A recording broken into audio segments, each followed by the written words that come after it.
As always, we're starting with nothing.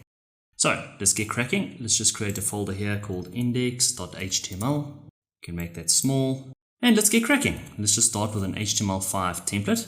The title of the document can be Circle Challenge. The first thing I want to do is I want to create, well, you know what? Let me get the browser open. So let's start live server. Here we go. So we can see what we're doing. It's always useful. So the first thing I want to do is I want to create a div with an ID of main. And this div can just say, welcome to circle click. We save that and there we go. You can see the result in our browser. And then I want another div just describing to the user what we want them to do. And we can just say, click on the round ball to change its color randomly. There we go. It's all making sense. And now I want us to create our actual circle. And remember what I said in the previous lecture? I want you to do this dynamically. So all I want to do is I want to have a div with an ID of wrapper. And this is where I want us to put our circle. In fact, we can have a comment here saying insert circle here. And we can maybe put it in a div called circle with an ID of circle. There we go. It can be an empty div because like I mentioned, we're wanting to do this dynamically. So that's our div that's going to contain the circle. And all we need to do to actually insert the circle here is apply styles to it, CSS styles. We'll do it shortly. The last thing is we need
a little bit. I'm just trying to do things that make it a bit better. There we go. And now I want to style the wrapper. So if we go to the index file, just to remind you what that is, we've got this div with the ID of wrapper, which is going to hold our circle. So let's style that. So we need the ID of wrapper. And again, we want that placed in the center. So we're going to do margin, 0, and auto for left and right. And let's just now specify the height and the width. So the height, let's just make it, I don't know, 12M, and the width, let's make it slightly less. Let's make it 10M. Okay, so you can see it's starting to spaz up our site. It's starting to look a lot better. And of course, the next step is to actually do our circle, to actually display it here. So let's do that. Remember the div had an ID of circle. The first thing I want to do on the circle, and this is going to become very important, especially in the next lecture, is I want to change its color, its background color. And there are various ways we can do this. I'm going to actually have a bonus lecture on how this all works.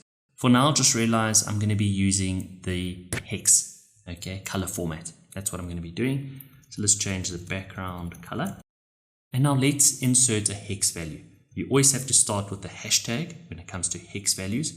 And now it consists of separate characters. The color I'm going to do is like an orangey kind of color to start off with. It's going to be FF 63 and then 47. If we save that, we've got our background color. But bear in mind this div, why we're not seeing a background color now is that this div itself has no height or width. So let's add a height of, I don't know, 200 pixels and a width of 200 pixels. How does that look? There we go. It's a square though. Oh, what's going on? Don't worry. We're going to be making it into a circle now. You know how to make it into a circle? We just have to affect the border radius, don't we? Border radius.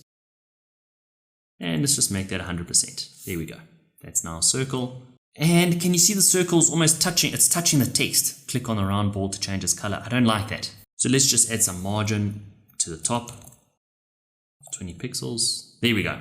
Man, that's starting to look good. And then the final thing I want to do is we've got our note at the bottom, right? I just want us to style it even though we haven't added the text yet. So what I want to do is I want to grab that note and I don't want it stuck up to the circle. I want it pushed down. So again, we're just going to affect the margin top. That should look okay. If it doesn't, we'll change it later. But here we go. This is where I want to leave it off to you. I want to pass the buck to you. It's going to be awesome. Right now, obviously, when I click on this circle, it does nothing.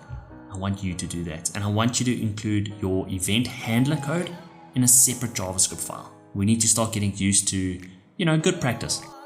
And just think about what it is you have to do. Wanting to attach an event listener to this circle. Div with the ID of circle. You're then wanting to wait for which event? That's right, the click event. And then we're going to have to somehow generate a random color. And if you go to our styles sheet here and you look at our circle, it's that background color, that hex value that needs to be generated randomly. And it might be a bit tricky for you, but don't worry, I'm going to go through it with you in the next lecture. Plus, I'm going to have I have to have a bonus lecture on exactly how our code is going to work, because it really is fascinating and it is getting a bit advanced.